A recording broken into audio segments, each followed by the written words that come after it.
तो video editing का हमने मन भी बना लिया है, वीडियो एडिटिंग के लिए सॉफ्टवेयर भी डाउनलोड कर लिया और डाउनलोड करने के बाद हमने सबसे पहले प्रोजेक्ट बनाना भी सीख लिया।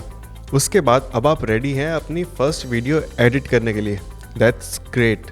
तो चलिए इस लेसन में हम जानेंगे कि प्रीमियर प्रो के अंदर क्या टूल्स होते हैं और वो कैसे काम करते हैं, उनको यूज़ करके कैसे आप अपनी वीडियो एडिटिंग स्टार्ट कर सकते हैं। तो बिना किसी देर के सबसे पहले हम डायरेक्ट चलते हैं अपने सॉफ्टवेयर की तरफ। अब ये इंटरफेस क्या है, न्यू प्रोजेक्ट कैसे बना रहे हैं, ये सब अगर आपने हमारे पिछले 3 लेसन्स में नहीं देखा कि वीडियो एडिटिंग क्या होती है, कौन से सॉफ्टवेयर यूज़ करने चाहिए और फर्स्ट टाइम अपने प्रोजेक्ट को कैसे सेटअप करें, तो मैं सजेस्ट करूँगा कि सबसे पहले आप वो वीडियोस देखें, देन इस वीडियो पर आएँ ताकि आपको एक बेटर अंडरस्टैंडिंग मिल सके। तो हम वेरी क्विकली एक नया प्रोजेक्ट यहाँ बना लेते हैं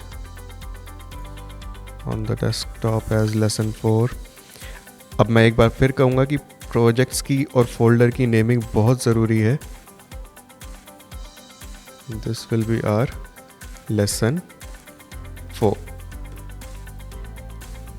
अब जैसे मैंने आपको पिछले लेसन्स में भी बताया था, सबसे पहले हमारा काम है जो भी हमें एडिट करना है उस डेटा को ऑर्गेनाइज करना। आज के प्रोजेक्ट के लिए एडिट करने के लिए हमारे पास इमेजेस हैं, म्यूज़िक है, वीडियोस हैं।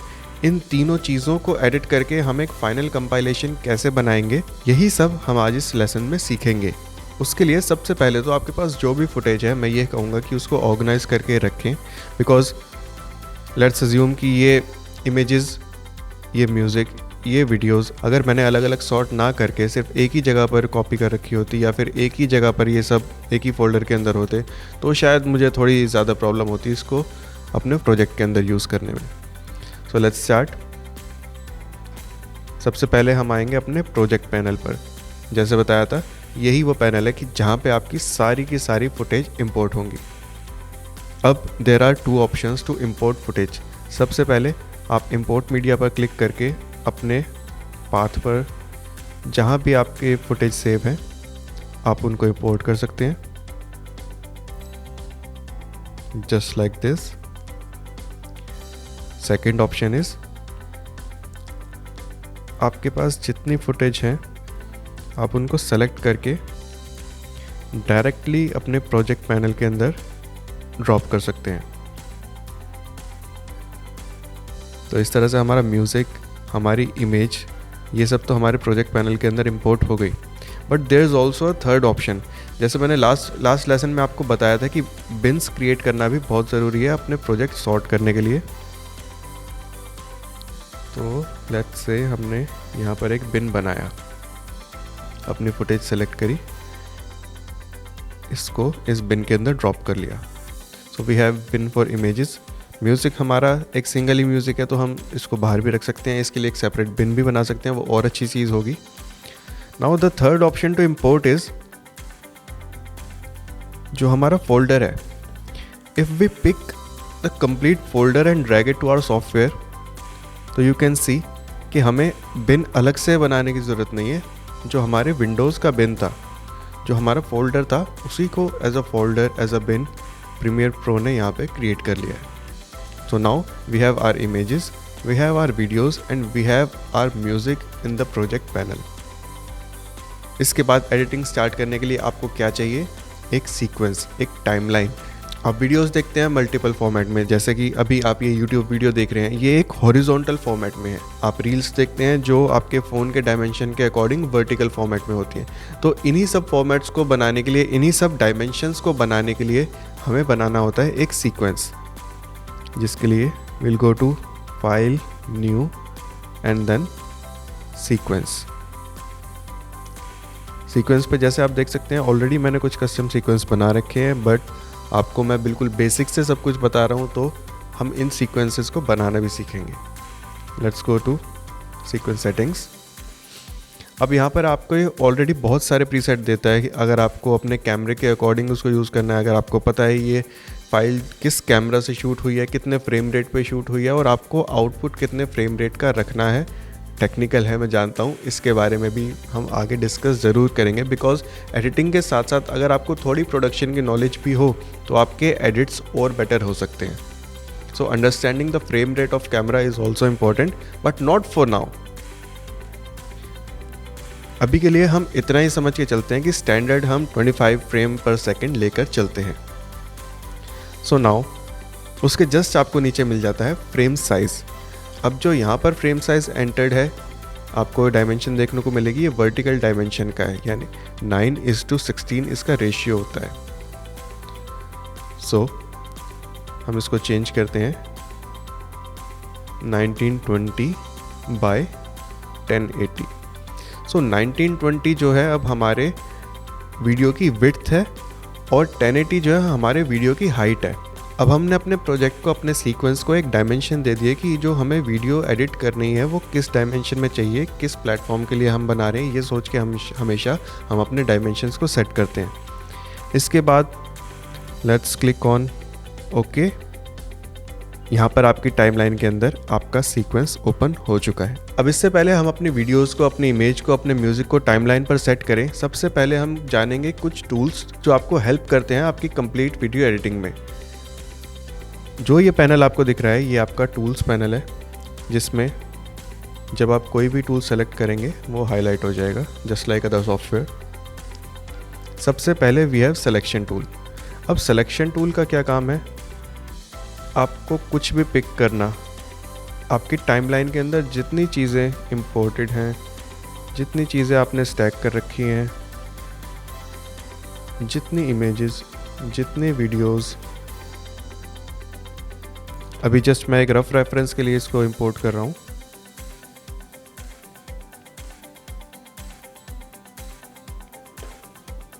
ठीक है, अगर ये सिलेक्शन टूल हमारा एक्टिव ना होता तो इन फुटेज को हम इंडिविजुअली सेलेक्ट नहीं कर पाते। अब इन फुटेज को इंडिविजुअली सेलेक्ट करके ही हम इनकी प्रॉपर्टीज़ को चेंज कर सकते हैं एफएक्ट्स कंट्रोल से, जो पैनल मैंने लास्ट लेसन में आपको समझाया है। So basic use of selection tool is to select anything in your project. कुछ भी चीज़ हो, आप उसको चेंज करने के लिए, उसकी प्रॉपर्टीज़ चेंज करने के लिए, उसको ट्रिम करने के लिए, कट लगाने के लिए, हर चीज़ से सिलेक्शन टूल का यूज़ आपको करना ही पड़ेगा। अब हर फुटेज पे सिंगल क्लिक करने के साथ साथ आप सिलेक्शन टूल को ड्रैग करके इसको एज अ मार्कर टूल भी यूज़ कर सकते हैं, जिससे एक बार में मल्टीपल सेलेक्शंस, मल्टीपल फुटेज को, मल्टीपल ऑब्जेक्ट्स को सेलेक्ट कर लेगा। So basically this was the first tool and the most basic tool of our tools panel. Now coming to track select forward tool. अब ट्रैक सेलेक्ट फॉरवर्ड टूल क्या करता है, let's assume हमारे पास ये timeline है 5 minute की, कुछ चीज़ें मैं कॉपी करके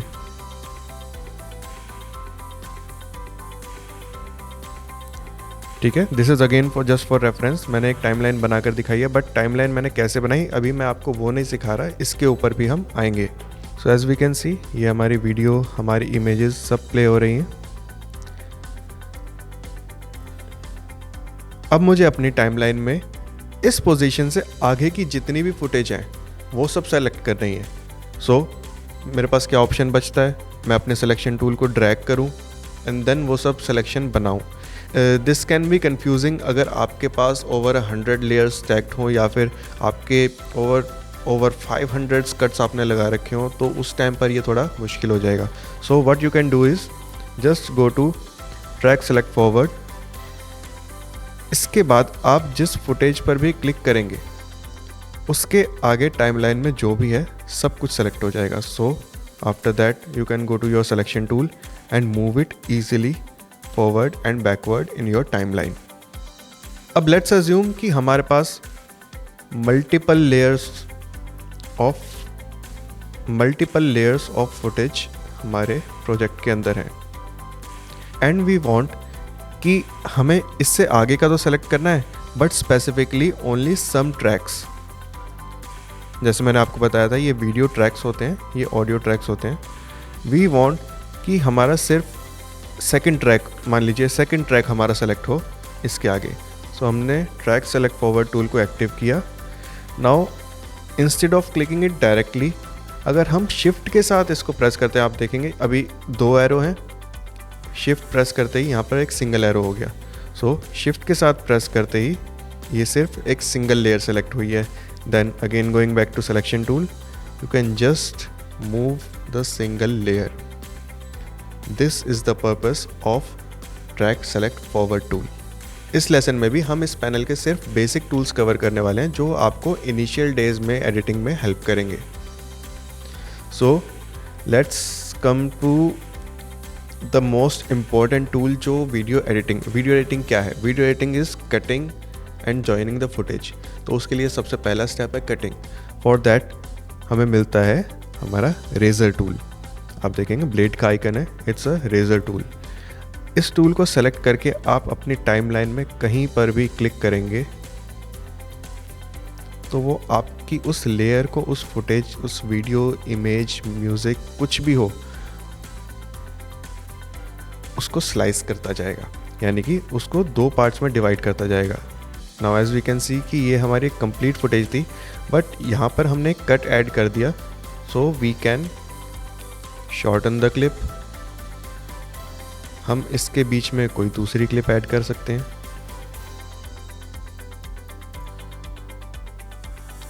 या फिर हमें इस वीडियो का सिर्फ एक शॉर्ट पार्ट ही यूज़ करना है, so will just cut the extra part and press delete.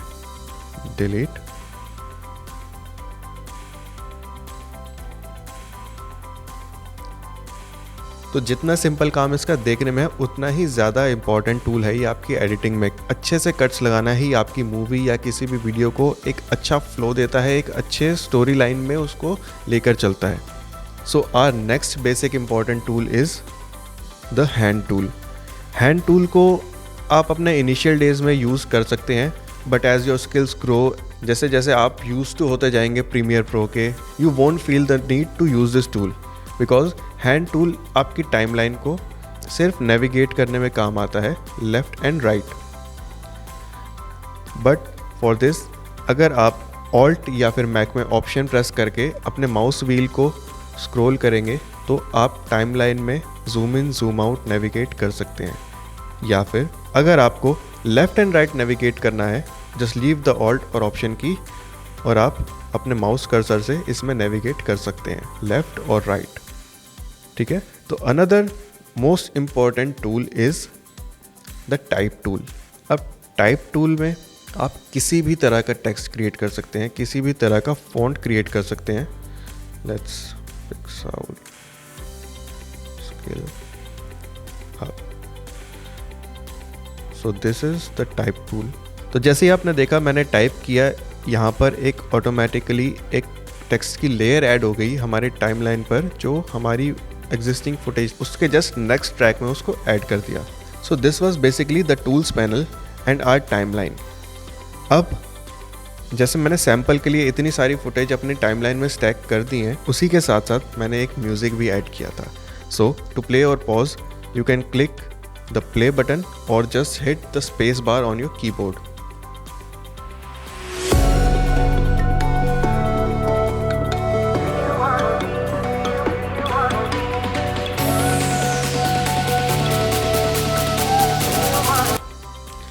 अब आप देख रहे हैं कि जो हमारी ये फुटेज आई है ये हमारे डायमेंशन के अकॉर्डिंग कुछ अलग है।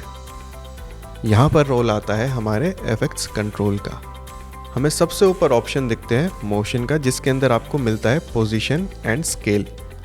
अब इसी मोशन के अंदर आप किसी भी फुटेज की प्रॉपर्टीज़ को कंट्रोल कर सकते हैं, जैसे उसका स्केल यानी कि उसका वीडियो के अंदर साइज़। नाउ गोइंग अबव 100 मतलब कि आप उस इमेज के रेजोल्यूशन से ज़्यादा उसे स्केल कर रहे हैं। एट 100 ये हमारे प्रोजेक्ट के डायमेंशन के अंदर फिट हो रहा है। Now if we want to change its position, these are X axis and Y axis. अब एक्स और वाई एक्सिस क्या होते हैं? X axis is the horizontal movement and Y axis is the vertical movement. तो जब आपको अपनी किसी भी फुटेज को लेफ़्ट या राइट मूव करना है तो आप एक्स एक्सिस में उसको मूव करेंगे, जब आपको उसको अप या डाउन मूव करना है तो वाई एक्सिस में आप उसको मूव करेंगे। आफ्टर दैट आपको ऑप्शन मिलता है रोटेशन का, जिसमें आप अपनी फुटेज को 2D प्लेन में रोटेट कर सकते हैं। Next comes the anchor point. अब एंकर पॉइंट क्या होता है? जब हम रोटेट कर रहे हैं तो आप देख सकते हैं कि ये सेंटर से रोटेट हो रही है और there is a plus icon, there is a circle in the middle, इसको बोलते हैं एंकर पॉइंट। अगर हम अपनी इस फुटेज का एंकर पॉइंट चेंज करते हैं, ठीक है, उसके साथ थोड़ा बहुत हम अपनी पोजीशन के अकॉर्डिंग एडजस्ट कर देंगे। अब एंकर पॉइंट का क्या काम है कि जिस पोजीशन पे हमने एंकर पॉइंट दिया है, अब हमारी फुटेज उसी पॉइंट से रोटेट करेगी। एज यू कैन सी, अब हमारी जो फुटेज है एंकर पॉइंट से रोटेट कर रही है। There are some more options जो अभी रिसेंटली ही Adobe Premiere Pro 2025 में ऐड हुए हैं, जैसे crop left, crop top, crop right, crop bottom, जो पहले हमें अलग से इफेक्ट्स में से जाके इंपोर्ट करने पड़ते थे, बट अब ये इफेक्ट्स कंट्रोल पैनल में बिल्ट इन है। सो इसके थ्रू आप अपनी फुटेज को ट्रिम कर सकते हैं, for example from left, from top, from right and from bottom. इसके बाद हमें मिलता है ओपेसिटी का panel. Now what is opacity? किसी भी चीज़ की ट्रांसपेरेंसी की वैल्यू को कंट्रोल करना, यानी कि if it's not transparent at all, it's opaque. तो ओपेसिटी का कंट्रोल आपकी फुटेज को ट्रांसपेरेंसी देने में काम आता है। जितना आप इसकी वैल्यू को गिराते जाएंगे, उतना ये आपकी फुटेज को उसके बैकग्राउंड में जो भी चीज़ है, इमेज, वीडियो, उन सब के साथ ब्लेंड करती जाएगी। Now as we say blend, there are some more options for the blending, जिसको हम अपने एडवांस लेसन में कवर करेंगे। So in this lesson, basically this was all about importing your footage, setting it up on timeline, creating your sequence and adding cuts to it, और कौन कौन से tools आपको वीडियो एडिट करने के लिए ज़रूरत पड़ते हैं। अपने आने वाले लेसन्स में हम स्टेप बाय स्टेप स्टार्ट करेंगे कि कैसे आप अपनी वीडियो को एडिट कर सकते हैं, उसको एक्सपोर्ट कर सकते हैं पब्लिशिंग के लिए किसी भी ऑनलाइन मीडिया पर, किसी भी डिवाइस के लिए। इसी के साथ साथ thank you so much for watching, and कोई भी क्वेरीज़ हो आप हमारे कमेंट बॉक्स में उनको ड्रॉप करके हमसे पूछ सकते हैं। हम अपने आने वाले वीडियोस में या फिर कमेंट सेक्शन में ही उनके आंसर ज़रूर लेकर आएंगे। So stay tuned for next lessons at Pixel Skill hub.